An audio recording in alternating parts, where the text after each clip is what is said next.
Salut à tous. Aujourd'hui, je voudrais revenir sur une vidéo que j'ai publiée il y a quelques temps et que j'ai retirée. Je vous redonne un petit peu de contexte. C'était une vidéo où je critiquais Marine Tondelier sur le nucléaire. Et du coup, j'ai demandé à un spécialiste, un ingénieur nucléaire, s'il avait le temps, d'avoir la gentillesse de regarder ma vidéo et de me dire si je racontais pas trop de bêtises. Il m'a remonté beaucoup d'erreurs que j'ai faites, que j'ai dites. Donc j'ai retiré la vidéo et aujourd'hui je vous fais le debunk de cette vidéo. Je vais vous remettre le lien vers la vidéo d'origine, elle sera non répertoriée et le lien sera dans la description de celle-ci de vidéo. Histoire de gagner un peu de temps, je vais essayer de pas faire une vidéo trop longue. Je remercie infiniment Tristan Camin qui m'a apporté toutes les corrections, qui a pointé toutes les erreurs qu'il y avait dans ma vidéo. Merci beaucoup d'avoir passé ce temps-là. Ça m'aide finalement et ça aide aussi les autres, autant mettre en évidence les erreurs que j'ai faites. Je précise aussi que ça ne change pas fondamentalement mon avis sur le sujet. Ça apporte quelques précisions, quelques corrections, mais ça ne change pas fondamentalement ce que je pense sur le nucléaire. Ça, c'est la première chose. Voilà. Donc, j'ai hésité longtemps à faire cette vidéo sur le nucléaire au départ parce que c'est un sujet extrêmement technique, c'est des sujets très complexes.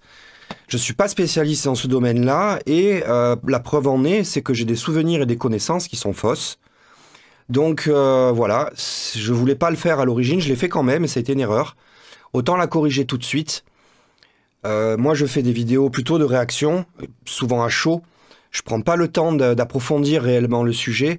Donc sur des sujets aussi complexes que cela, je ne suis pas sûr que ce soit une bonne idée. Voilà.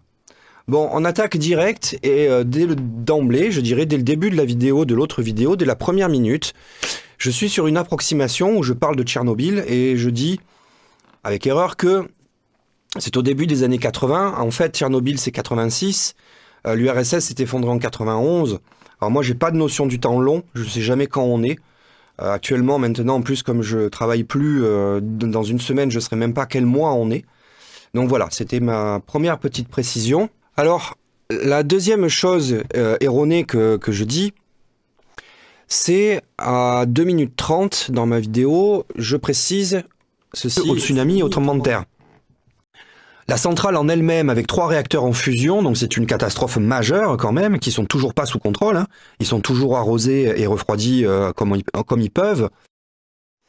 Alors, première correction, c'est faux. Actuellement, les réacteurs sont sous contrôle. Ils sont en fait sous contrôle depuis, je regarde les notes, depuis 2011.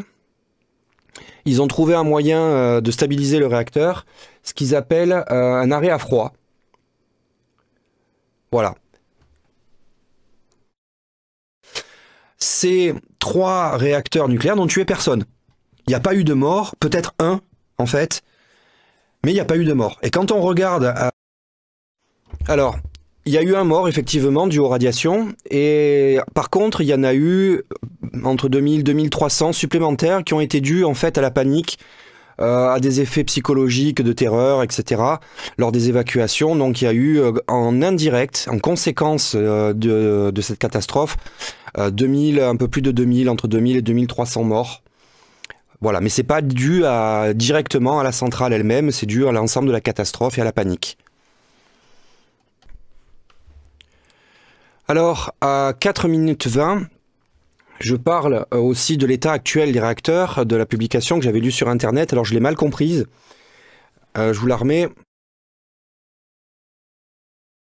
Ils ont fini de réparer les réacteurs qui avaient des problèmes de corrosion sous pression et sous contrainte.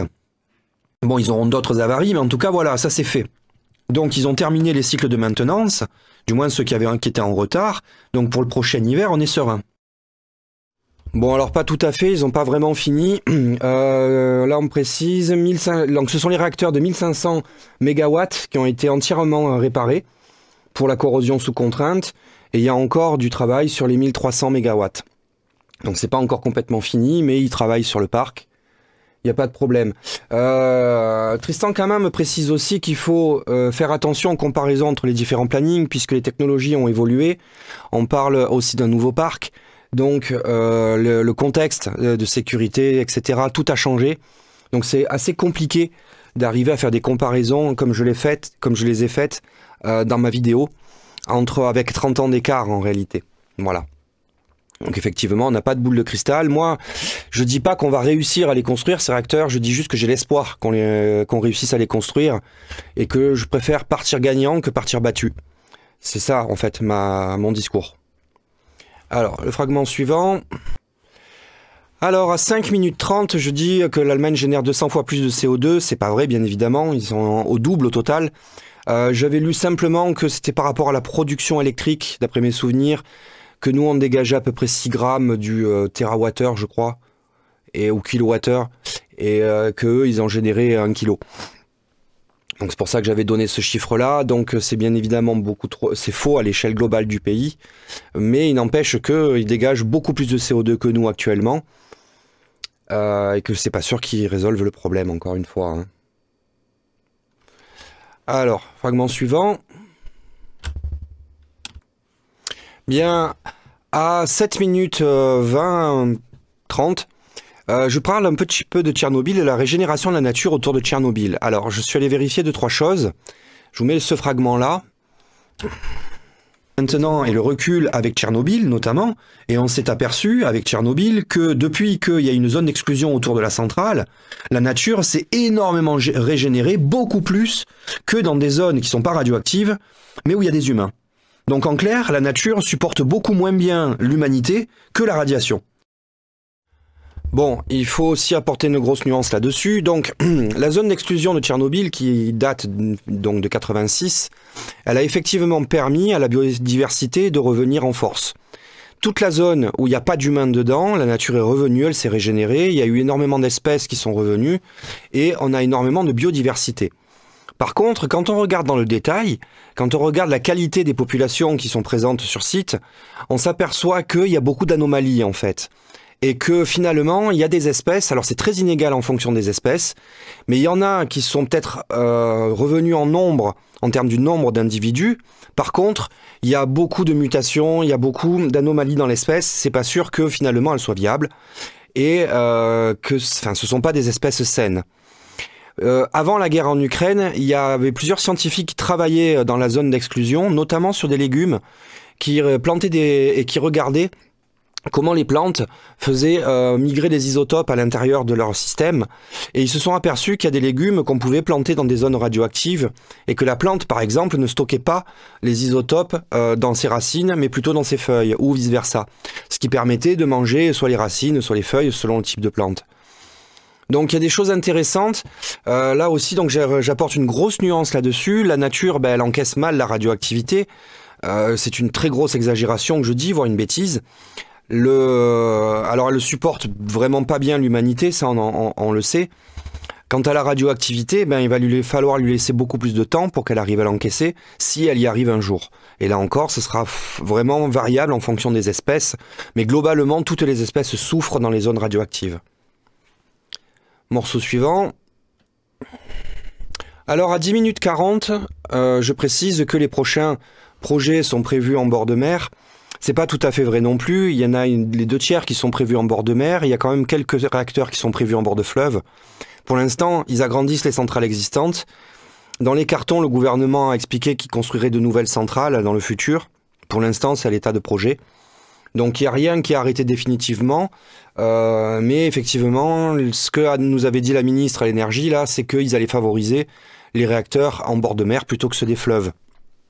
On verra dans le concret, dans le futur, ce que ça donnera vraiment. Alors, fragment suivant. Alors, les 2 derniers points, je vais les faire sans m'appuyer sur la vidéo, parce qu'ils sont plus génériques. Alors je parlais à un moment donné de l'indépendance et de la souveraineté. Alors bien évidemment, je parle principalement de souveraineté. L'indépendance totale n'est absolument pas possible. On ne produit pas toutes les ressources dont on a besoin. On manque de métaux. Nos mines, elles sont vieilles. Elles ont été exploitées pendant des siècles. Donc ce qui reste en minerai en France, par rapport à la consommation industrielle, c'est peanuts. Donc, effectivement, moi je parle de souveraineté énergétique, bien évidemment, pas d'indépendance, parce que l'indépendance est une utopie. Ensuite, l'autre chose, c'était par rapport aux déchets, au carburant et aux déchets. Alors, Je vais pas redétailler le truc, je vais vous renvoyer vers la vidéo de Jordanix qui est très très bien faite sur Bure, qui explique bien le site d'enfouissement. C'est très court et c'est super pertinent. Je apporte quand même une précision. Dans ma vidéo précédente, je dis que on est actuellement à jouer avec des échéances de l'ordre du siècle, de 2 à 3 siècles maximum, et que on va pas se prendre le chou avec des échéances de plusieurs milliers d'années.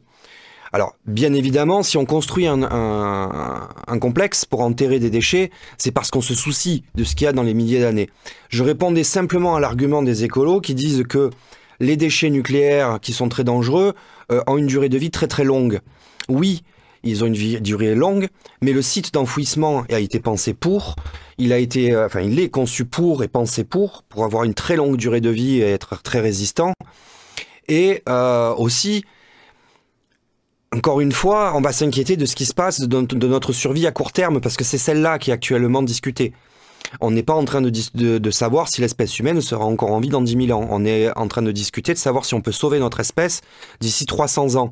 Donc mon discours, c'est pas d'oublier, de faire n'importe quoi pour les milliers d'années à venir, c'est de dire on se concentre sur l'urgence actuelle, parce que ce qui se passera dans 10, 20, 30 000 ans ou 100 000 ans, ben, c'est un peu secondaire en vrai, quoi.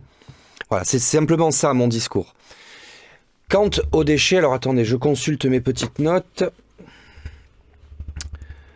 Donc quant aux déchets, je vous renvoie, donc je le répète encore une fois, sur la vidéo de Jordanix, que je vous mettrai en lien dans la description.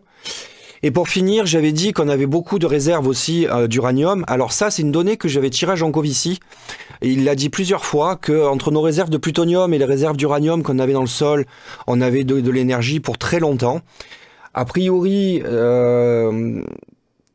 Tristan Camin me dit que, en fait, on n'a pas grand-chose exploitable, qu'on aurait peut-être une dizaine d'années de réserve, parce que ce qui reste dans notre sous-sol, c'est un peu plus compliqué à exploiter.